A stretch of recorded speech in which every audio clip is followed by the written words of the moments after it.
is CNN Breaking News.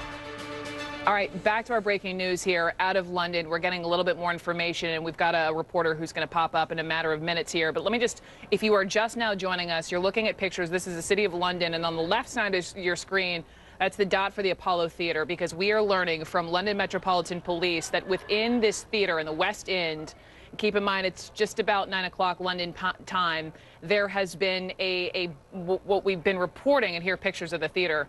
We've been reporting a balcony collapse. We're hearing more specifically now that this was a ceiling collapse during a performance of the play entitled The Curious Incident of the Dog in the Nighttime. So mid-performance collapse. Eyewitnesses reporting people were walking out of this theater just covered in dust. And the new bit of information that I'm reporting now is that London emergency crews, as we know, of course, they're on the scene responding. They are saying, police are saying they have reports of multiple casualties as a result of this ceiling collapse at the Apollo Theater there in London.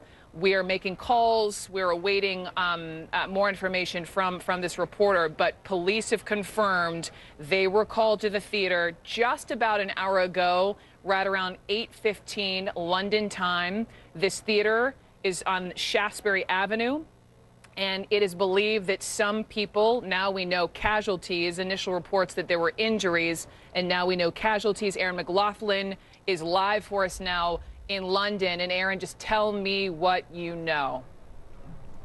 Hi, Brooke. Well, we're still getting details as to what exactly transpired around 45 minutes ago in London's West End. The British Press Association reporting that a part of a balcony at the Apollo Theater in London's West End collapsed during a performance of the Curious Incident of the Dog in the Nighttime. The London Metropolitan Police tweeting that they have been called to the Apollo Theater because of reports of a theater collapse.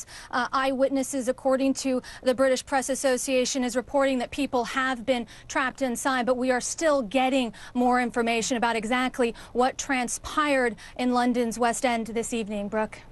I believe I have been to the Apollo Theater a number of years ago to see Starlight Express. I mean, it's in a very popular area. This is the theater district, if you will, of London. And if you could just tell me, I mean, here we are, London, beautiful time of year, around the Christmas season, a lot of people there. It's a Thursday night at the theater. Do we know if this was a packed crowd?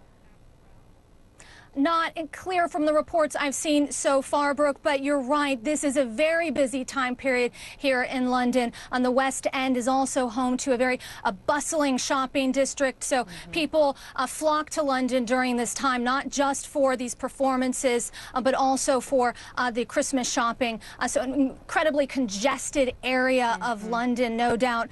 Theater goers most likely terrified at the sight of something like this happening. Very unexpected here on a Thursday night in London. Brooke?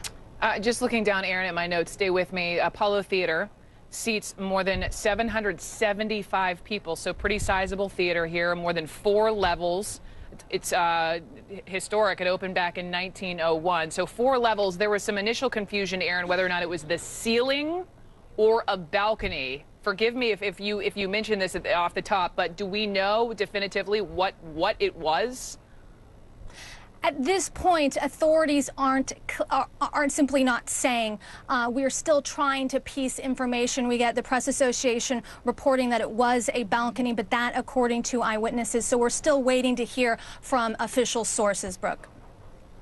And you have to wonder, of a theater of this size, whether or not it was packed or not. If we're talking 775 people, and you have, if it was a balcony coming down, you have rescue teams on the scene, presumably there are people trapped inside this theater while we speak.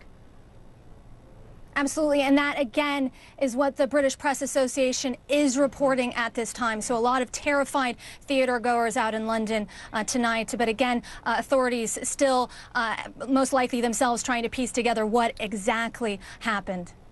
Okay, Aaron McLaughlin, I'm going to let you go so you can just do some news gathering. We're coming up to the end of my program. But again, this happening, according to London Metropolitan Police, around 8:15 at night. So again, that was just about 45 minutes ago at the Apollo Theater.